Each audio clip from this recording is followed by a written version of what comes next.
حسن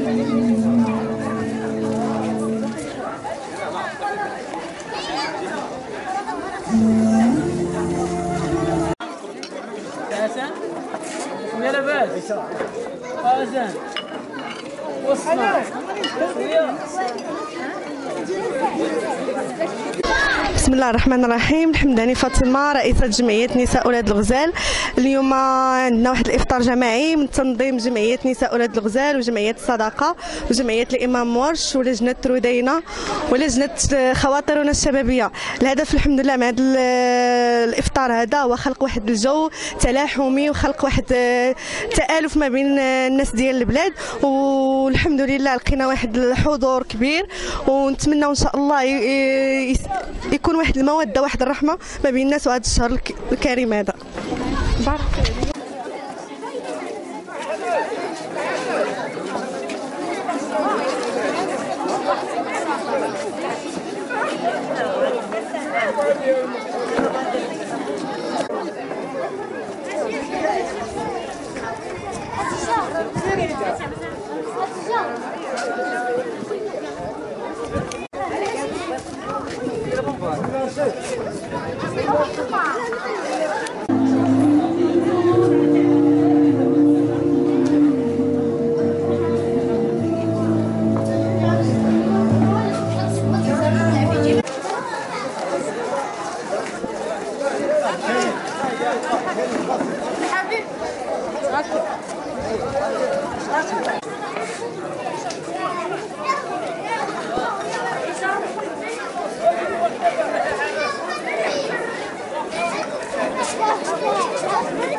له، وأشهد أن لا إله إلا الله وحده لا شريك له، له الملك وله الحمد وهو على كل شيء قدير.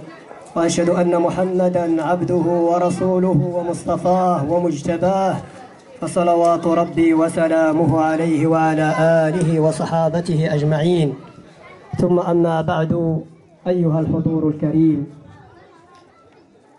يا ساكنة حي أولاد الغزال، فبشراكم بهذه الأعمال الطيبة، الأعمال المبرورة التي لها الجزاء العظيم من الله سبحانه وتعالى. فنسأل الله سبحانه وتعالى بفضله ومنه وكرمه أن يجمعكم على تقواه وعلى رضاه، وأن يجعل سعيكم مشكورا وعملكم مبرورا، وأن يختم لكم بالصالحات إناثا وذكورا. فنسأل الله سبحانه وتعالى أن يجعلكم من الأبرار المصطفين الأخيار، وأن يجعل هذا العمل خالصا لوجهه الكريم. كما نرجو من الله سبحانه وتعالى أن يوفقكم لأعمال أخرى، أعمال تزدهر بها هذه الساكنة وتنمو بها.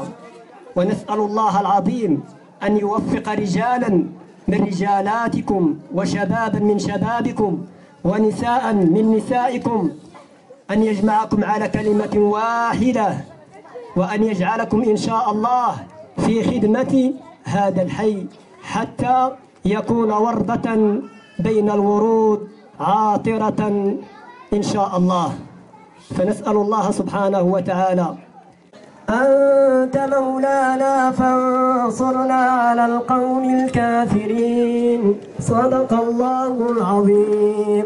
اللهم صل على سيدنا محمد وعلى آل سيدنا محمد، كما صليت على سيدنا إبراهيم وعلى آل سيدنا إبراهيم، وبارك على سيدنا محمد وعلى آل سيدنا